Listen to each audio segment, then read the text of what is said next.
Diane from Keswick Village. This is the Rorschach Arctic Update from the 29th of July, 2025. A quick summary of what's going down north of the Arctic Circle.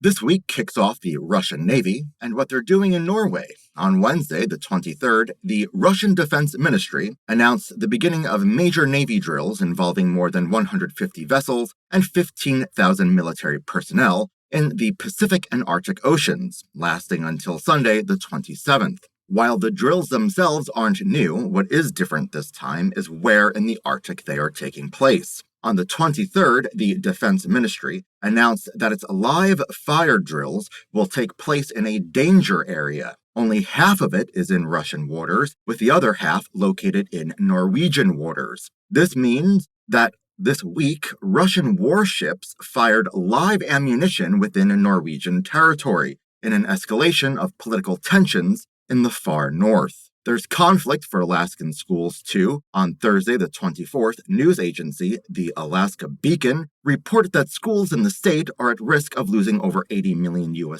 in funding due to failing a federal aid test. States receiving federal impact aid must pass a disparity test, which ensures the gap between the highest and lowest funded schools is under 25%. However, the U.S. Department of Education determined Alaska's funding gap exceeded the limit by nearly 2%, putting this aid at risk. Alaska's Department of Education says the figures are misleading because rural schools face extremely high transportation costs, inflating their budgets. Officials are appealing the ruling, saying the loss of funding would deeply harm the state's already under-resourced education system. Elsewhere in Alaska, a tiny town might be getting a huge upgrade. On Tuesday, the 22nd, the Alaska Beacon reported on the town of Whittier, famous for having a single building where almost all of its about 270 residents live together.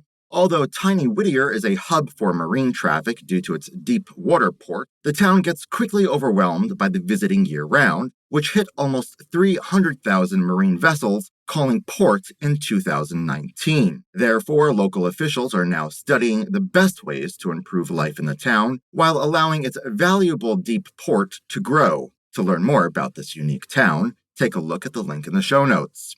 An Alaskan project, not moving forward though, is a controversial uranium mine. On Friday the 25th, the news platform Northern Journal reported that the company behind the mine, Panther Minerals, has abandoned the project, even though the site of the mine, the Seward Peninsula in western Alaska, is the state's largest untapped uranium source. The local indigenous communities' fierce opposition to the mine and Panther Minerals, costs growing, made the company exit further development, citing logistical and capital considerations.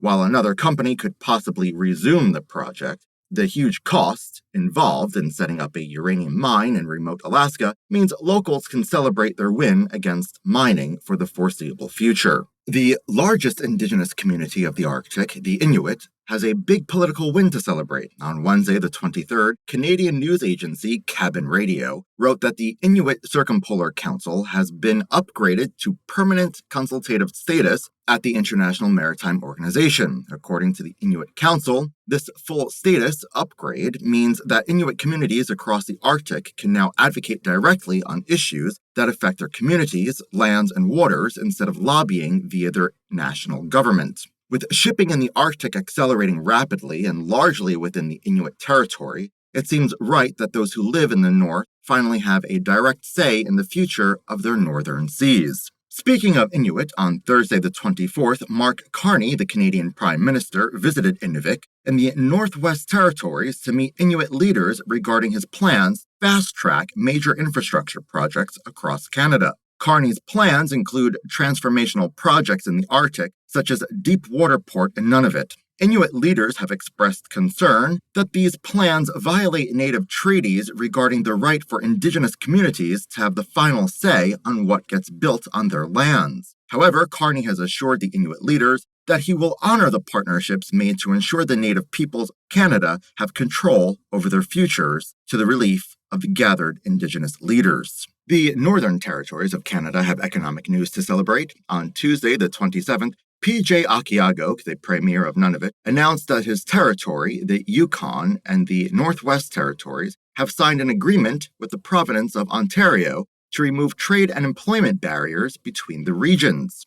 The agreement hopes to remove restrictions regarding certifications and licenses for regulated occupations like doctors, nurses, and teachers. Currently, a licensed nurse in Yukon may not be able to work in Ontario unless they retrain within Ontario. The hope is that if something is deemed safe or qualified in one Canadian territory, it can now be considered safe for the whole country. Moving over to Norway, where the solution to a declining population might just be money. According to the national broadcaster NRK, on Thursday the 24th in Lebesby municipality of Finnmark, northern Norway, only about 10 babies are born every year. Young couples have tended to move south to larger cities to raise a family where public services like schools and healthcare are more easily accessible. But last year, the local Lebesby government began providing a stipend of up to $10,000 to parents who birth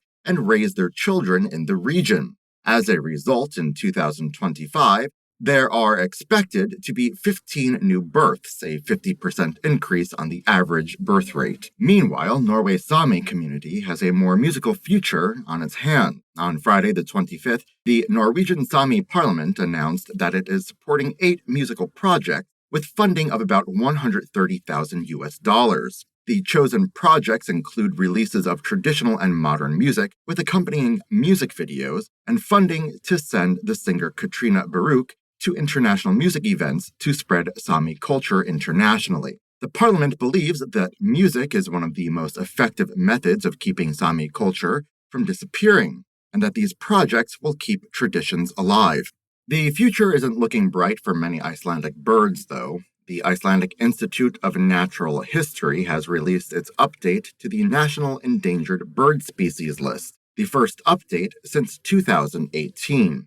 In that time, things have only gotten harder for Icelandic birds. Among the 43 listed endangered species, there are 4 new additions to the list, and the black-backed gulls status has been upgraded to critically endangered. The Institute believes that the recent spread of avian influenza has played a major role in the continued decline of birds across the country, despite conservation efforts.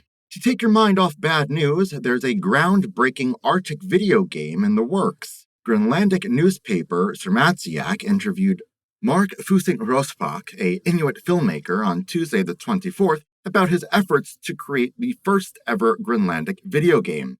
Rosbach has been working for 2 years on his untitled game, which he describes as an open world where you can explore both on land and at sea in a landscape inspired by Greenlandic nature and culture. With no release date yet, Rosbach hopes to receive funding to help bring this game to life soon.